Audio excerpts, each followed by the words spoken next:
नमस्कार दोस्तों, कैसे हैं दोस्तों।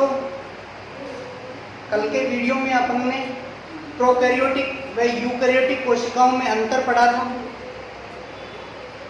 आज हम पढ़ेंगे पादप व जंतु कोशिका में अंतर।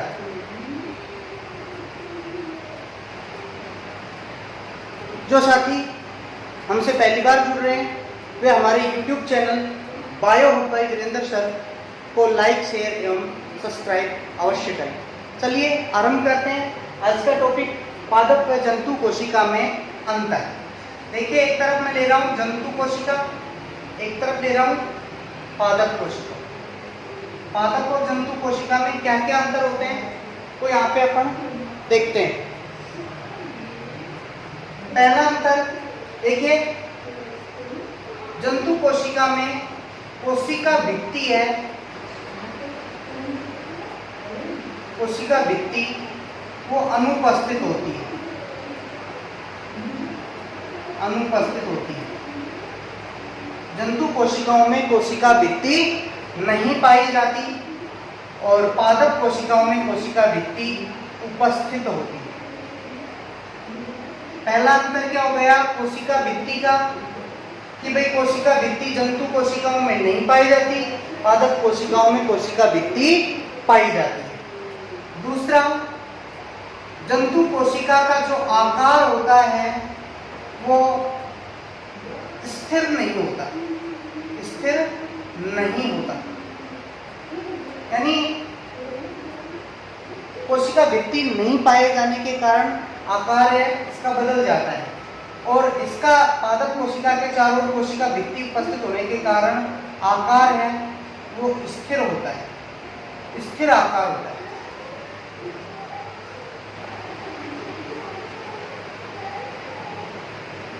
तीसरा, जो प्रोटोप्लाज्म है, प्रोटोप्लाज्म ये संपूर्ण कोशिका में भरा होता है, संपूर्ण कोशिका में भरा रहता है। संपूर्ण कोशिका में प्रोटोप्लाज्म भरा रहता है, और यहाँ पे प्रोटोप्लाज्म केवल परिधीय भाग में पाया जाता है। केवल पादप कोशिकाओं में प्रोटोप्लाज्म परिधीय भाग में पाया जाता है। अगला अंतर, पादप जंतु कोशिकाओं में बहुत सी छोटी छोटी रिक्तिकाएं पाई जाती हैं, रिक्तिकाएं उपस्थित होती हैं, और इसमें एक बड़ी और केंद्रीय भाग में रिक्तिका पाई जाती है, रिक्तिका पाई जाती है। अगला अंतर, संचित भोजन, जंतु कोशिका का संचित जो भोजन है वो ग्लाइकोजन होता है, और यहाँ पे संचित भोजन स्टार्च होता है। पादप कोशिकाओं में संचित भोजन क्या होता है, स्टार्च होता है। यहाँ पे लवक हैं, जंतु कोशिका में लवक नहीं पाए जाते।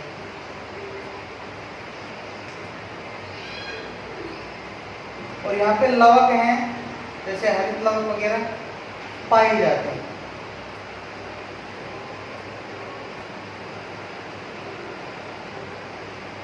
माइटोकॉन्ड्रिया संख्या में अधिक होते हैं, संख्या में अधिक होते हैं। यहाँ पे माइटोकॉन्ड्रिया संख्या में कम होते हैं। माइटोकॉन्ड्रिया संख्या में क्या पाए जाते हैं, कम पाए जाते हैं। अगला अंतर, लाइसोसोम पाए जाते हैं, यानी लाइसोसोम उपस्थित होता है। यहाँ पे लाइसोसोम बहुत ही मुश्किल पाया जाता है, बहुत ही मुश्किल होता है। लाइसोसोम की जगह अन्य कोशिकांग पाए जाते हैं। ये कुछ अंतर थे जंतु और पादप कोशिकाओं। कोशिका भित्ति नहीं पाई जाती, पादपों में कोशिका भित्ति पाई जाती है। आकार है जंतु कोशिका का स्थिर नहीं होता, क्योंकि कोशिका भित्ति नहीं पाए जाने के कारण जो आकार है वो बदलता रहता है, इसका आकार स्थिर होता है। प्रोटोप्लाज्म है वो संपूर्ण कोशिका में भरा होता है। जैसे ये हमारी कोशिका है तो सारी की सारी कोशिका में प्रोटोप्लाज्म भरा रहता है, जबकि जंतु कोशिका के अंदर जो प्रोटोप्लाज्म है वो केवल परिधीय भाग में होता है। बीच में क्या पाई जाती है? ये रिक्तिका पाई जाती है। बहुत सी छोटी छोटी रिक्तिकाएं उपस्थित होती हैं। यहाँ पे एक बड़ी रिक्तिका होती है, कहाँ पे पाई जाती है? केंद्रीय भाग में, जो अभी बताया मैंने। अगला संचित भोजन ग्लाइकोजन होता है, यहाँ संचित भोजन स्टार्च होता है। लवक नहीं पाए जाते, पादप कोशिकाओं में लवक पाए जाते हैं। जैसे हरित लवक पाया जाएगा वो भोजन बनाने का काम करता है। माइटोकॉन्ड्रिया संख्या में अधिक होते हैं, यहाँ पे माइटोकॉन्ड्रिया संख्या में कम पाए जाते हैं। लाइसोसोम उपस्थित होता है, यहाँ पे लाइसोसोम मिलना बहुत मुश्किल है। लाइसोसोम की जगह दूसरी संरचनाएं पाई जाती है। नेक्स्ट हमारा टॉपिक है कोशिका के विभिन्न भाग।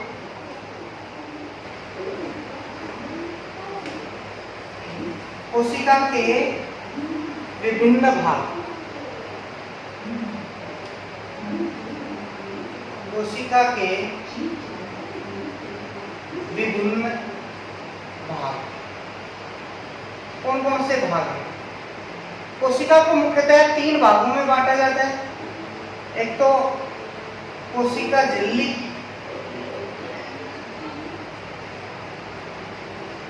कोशिका द्रव्य और तीसरा होता है केंद्र। कोशिका को मुख्यतः कितने भागों में बांटा जाता है? 3 भागों में, कोशिका झिल्ली, कोशिका द्रव्य और केंद्र। आरंभ करेंगे अपन कोशिका झिल्ली।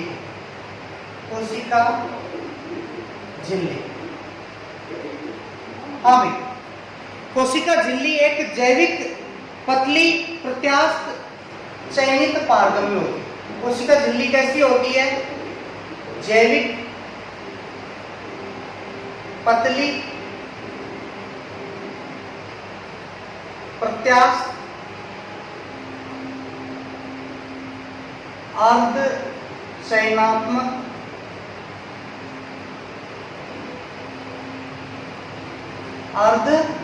चयनात्मक पारगम्य होती है।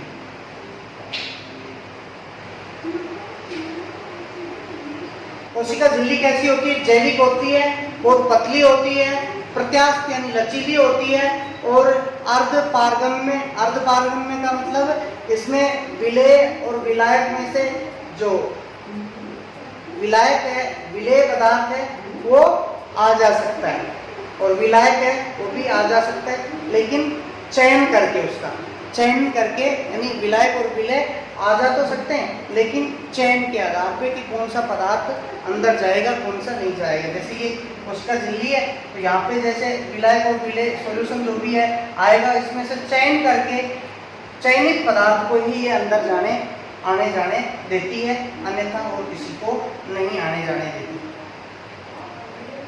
कोशिका झिल्ली को प्लाज्मा लेमा, कोशिका झिल्ली को प्लाज्मा लेमा नाम दिया गया प्लोव के द्वारा। किसके द्वारा? प्लोव के द्वारा कोशिका झिल्ली को प्लाज्मा लेमा नाम दिया गया। और कोशिका झिल्ली को प्लाज्मा मेम्ब्रेन नाम दिया गया नागेली व क्रेमर द्वारा। कोशिका झिल्ली को प्लाज्मा लेमा नाम प्लोव ने दिया और कोशिका झिल्ली को प्लाज्मा मेम्ब्रेन नाम दिया नागेली और क्रेमर ने। इस तरह कोशिका झिल्ली के नाम क्या हो गए? प्लाज्मा लेमा, प्लाज्मा मेम्ब्रेन, जैव झिल्ली, जैव झिल्ली, इकाई झिल्ली, इस कोशिका झिल्ली के ही नाम होते हैं। कोशिका झिल्ली को प्लाज्मा लेमा, प्लाज्मा मेम्ब्रेन, जैव झिल्ली, इकाई झिल्ली, इन नामों से जाना जाता है। अब ये बात करें कोशिका झिल्ली किससे बनी होती है। कोशिका झिल्ली बनी किससे होती है? हाँ भाई, कोशिका झिल्ली लिपिड एवं प्रोटीन से बनी होती है। लिपिड, इसको अपन वसा भी बोलते हैं, लिपिड व प्रोटीन से बनी होती है। लिपिड एवं प्रोटीन से ये कोशिका झिल्ली बनी होती है। हाँ जी, कोशिका झिल्ली में लिपिड घटक फास्फोग्लिसराइड होते हैं। ये लिपिड हैं, ये क्या होते हैं? फास्फोग्लिसराइड होते हैं। फास्फोग्लिसराइड लिपिड घटक होता है। अब प्लाज्मा झिल्ली को इस प्लाज्मा झिल्ली को समझाने के लिए कुछ मॉडल दिए गए। अगला टॉपिक मैं ले रहा हूं,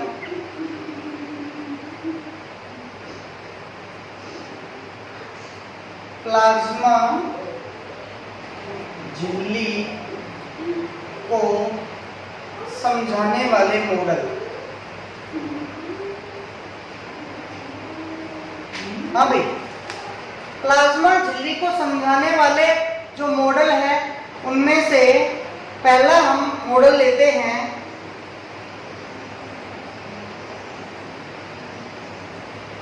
लिपोडियल मॉडल। लिपोडियल मॉडल यानी ये मॉडल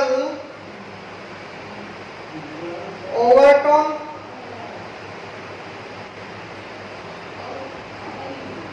वॉटर एवं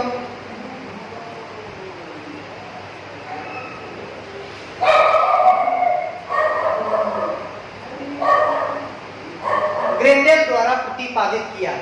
लिपोडियल मॉडल ओवरटोन, वॉल्टर और ग्रेंडेल द्वारा प्रतिपादित किया गया। इसके अनुसार जीवद्रव्य कला लिपिड की, ये प्लाज्मा झिल्ली है वो लिपिड की दो परतों से बनी होती है। लिपोडियल मॉडल के अनुसार प्लाज्मा झिल्ली लिपिड की दो परतों से मिलकर के बनी होती है। दूसरा मॉडल आता है लैमेलियर मॉडल। लैमेलियर मॉडल, इस मॉडल को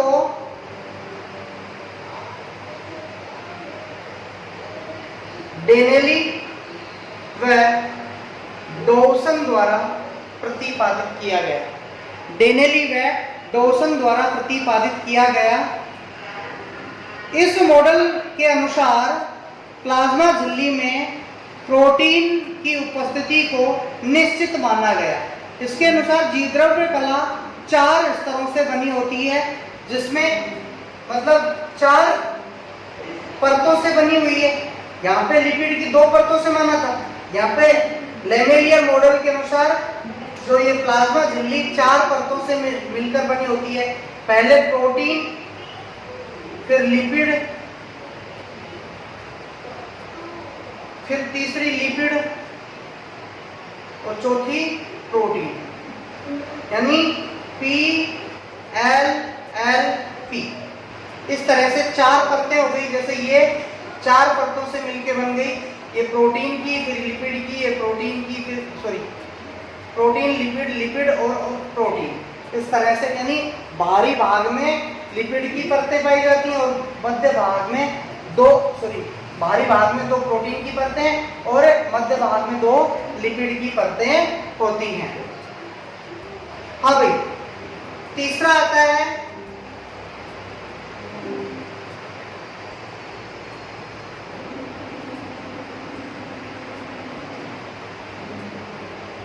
इकाई कला मॉडल।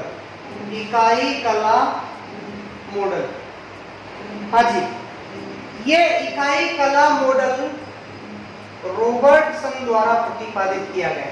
इकाई कला मॉडल रॉबर्टसन द्वारा प्रतिपादित किया गया। इस मॉडल के अनुसार प्रोकैरियोट से लेके यूकैरियोट तक सभी जीवों के अंदर जो जैविक झिल्ली है वो त्रिस्तरीय होती है।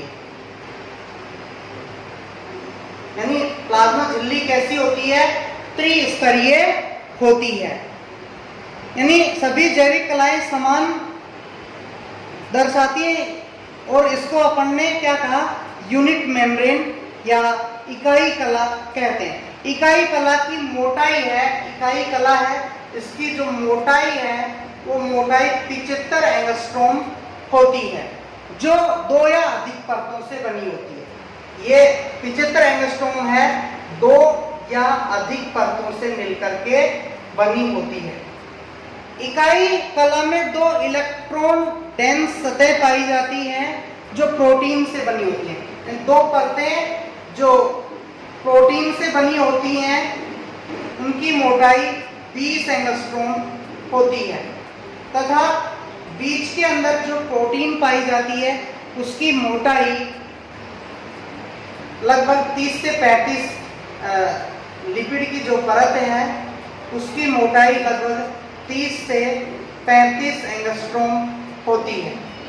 30 से 35 एंगस्ट्रॉम लिपिड की परत की मोटाई होती है। यह मॉडल है, वो मॉडल कोशिका झिल्ली की प्रत्यास्थता को स्पष्ट नहीं करता। ये जो मॉडल है कोशिका झिल्ली के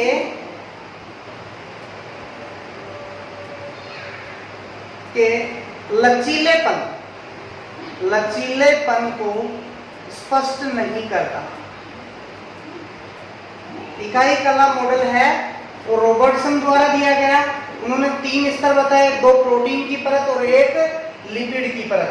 20-20 एंगस्ट्रॉम की, मान लो ये एक 20 एंगस्ट्रॉम की प्रोटीन की परत है, ये प्रोटीन की हो गई, ये फिर लिपिड की हो गई 30 से 35 एंगस्ट्रॉम की लिपिड की, और फिर 20 एंगस्ट्रॉम की प्रोटीन की हो गई। इस तरह से त्रिस्तरीय ये होगी। अगला है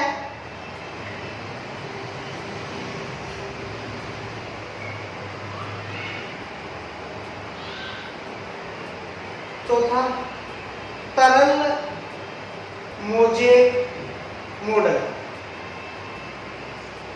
ये जो तरल मोज़ेक मॉडल है वो सिंगर और निकोलसन द्वारा प्रतिपादित किया गया। सिंगर व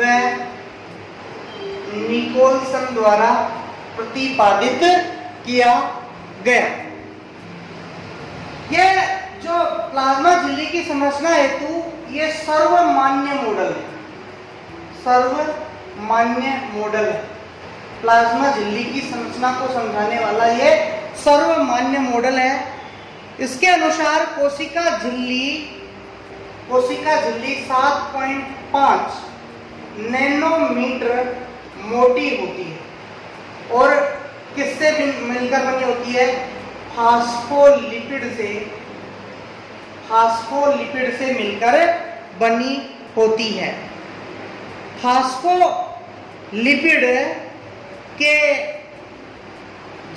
फास्फोलिपिड है वो झिल्ली के दोनों ओर बाहर की तरफ पाया जाता है। प्रोटीन फास्फोलिपिड द्विस्तरों में मोज़ेक रूप में बिखरी होती है, अतः झिल्ली को फास्फोलिपिड के समुद्र में प्रोटीन रूपी बर्फीले द्वीप कहा जाता है। यानी ये ऐसे फास्फोलिपिड की परत है और बीच में ये मतलब प्रोटीन होती है। इधर तो ये लिपिड और बीच में प्रोटीन की परत होती है। इसको क्या कहा जाता है? फास्फोलिपिड के समुद्र में प्रोटीन रूपी बर्फीले द्वीप कहा जाता है। यानी फास्फोलिपिड का जैसे एक समुद्र है और उसके अंदर प्रोटीन है, वो बर्फ के रूप में डूबी हुई है, तो बर्फीले द्वीप के रूप में इस नाम से इसे जाना जाता है। अब हम बात देखते हैं कि प्लाज्मा झिल्ली के घटक कौन कौन से हैं।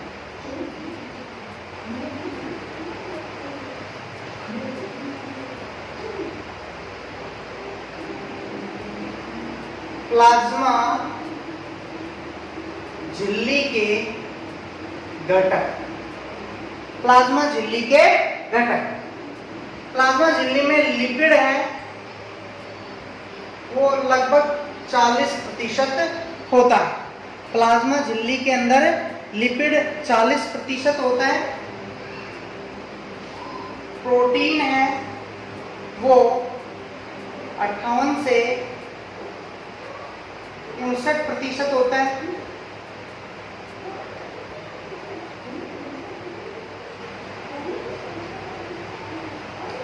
से 59% प्रोटीन पाया जाता है। इसके अलावा कार्बोहाइड्रेट है, कार्बोहाइड्रेट 1 से 2% कार्बोहाइड्रेट उपस्थित होता है। कार्बोहाइड्रेट की मात्रा कितनी होती है? 1 से 2% कार्बोहाइड्रेट होता है। प्लाज्मा झिल्ली में लिपिड 40%, प्रोटीन 58 से 59% और कार्बोहाइड्रेट 1 से 2% पाया जाता है। ये हमारा प्लाज्मा झिल्ली वाला जो टॉपिक था वो यहीं पे समाप्त हो गया। अगला जो कोशिका द्रव्य वाला भाग है उसको हम अगले वीडियो में देखेंगे। अगला टॉपिक के लिए हमारा नेक्स्ट वीडियो देखें। धन्यवाद।